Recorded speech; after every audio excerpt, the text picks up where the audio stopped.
Hello and welcome back to the PolyKid channel.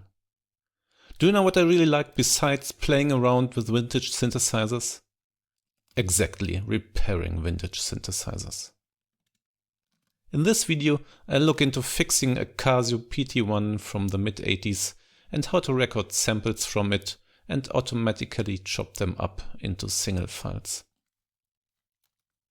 The samples can be downloaded for free, as you will see later on, so stay tuned.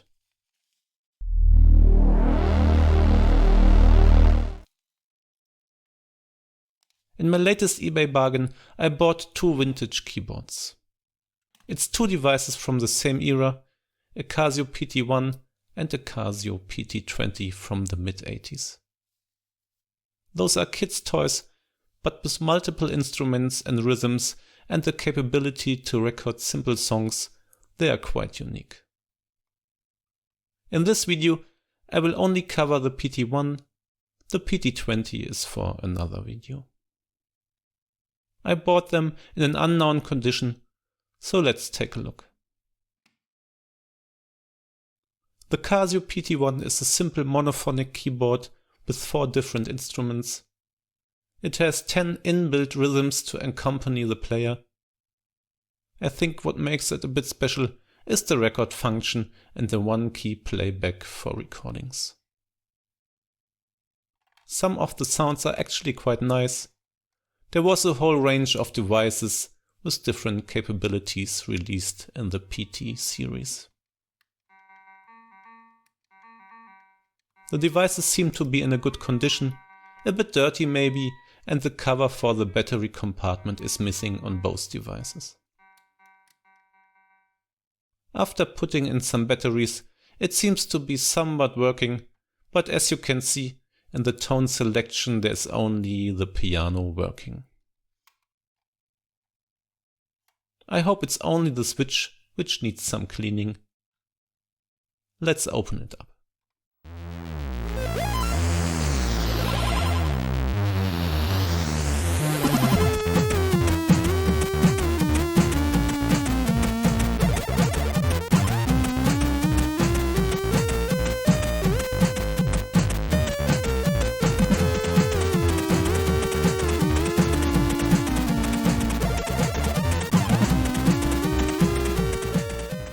There is some corrosion at the screw and switch, so it seems some liquid got into the device.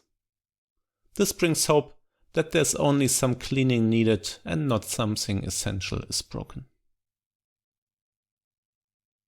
I'm taking everything apart and using contact cleaner and isopropyl alcohol for cleaning. Make sure to not put contact cleaner on the rubber pads and underlying tracks.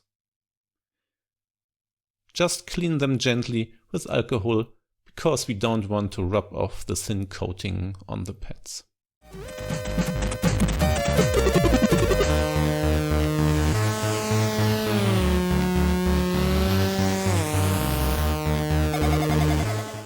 I'm using contact cleaner and a fiberglass pen to clean the corroded contacts in the switches. For the plastic encasing, I take it to the kitchen sink and clean it properly with warm water and soap. Let it dry carefully before putting it back together.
Okay, that did the trick. Everything seems to be fully working again. Now let's take a look at recording samples from the device. I'm going to show you how to record one big sample and chop it automatically into single files. I'm using Audacity for audio recording and Reaper for splitting up the sample file automatically. First, I'm going to record all notes in Audacity in a single track. Make sure there is some pause between the different samples. When I start recording, I wait for 10 seconds before I start playing the notes. I use this to get a noise profile to remove background noise and hum afterwards. I select my audio interface for recording and use mono recording because the PT-1 is a mono device. Make sure that the levels are in a range around -12 to 6 dB and don't turn on maximum volume on the device to avoid clipping. After recording all samples, I select the empty area from the beginning, go to Effect and Noise Reduction and select Get Noise Profile. Now select the whole track, go to Effect Noise again and apply the filter. This removes background noise and hum we recorded at the start from the whole track. That's it for Audacity. I'm going to save the whole sample and continue in Reaper. In Reaper, you need to insert the media file we created in the previous step.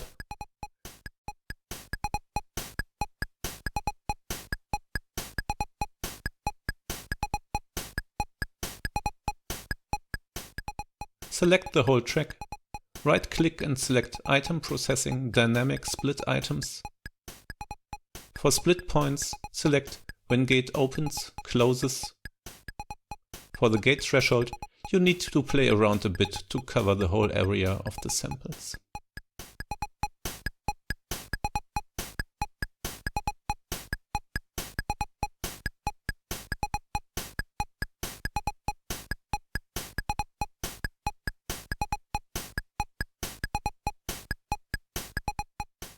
Optionally, you can also normalize all samples in item processing.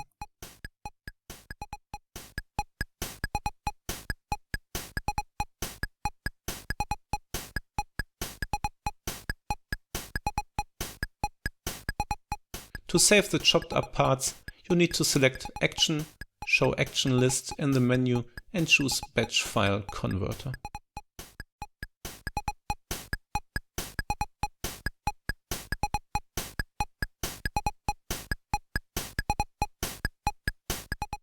Press Run and add selected media items.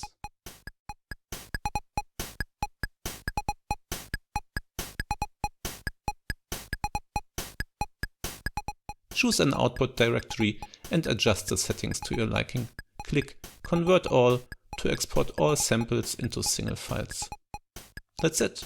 We have now chopped up and exported single sample files from one big sample without fiddling around manually. You can download all samples that I exported from the PT-1 for free from my GitHub. See a link in the video description below. As you can see, it's quite easy to revive an almost 40-year-old device by just cleaning it properly. Creating samples from it for your own productions with automatic chopping of samples is something that comes in handy as well. Alright, that's all for today. Make sure to subscribe to the channel, like and get notified about upcoming videos. See you next time and bye for now.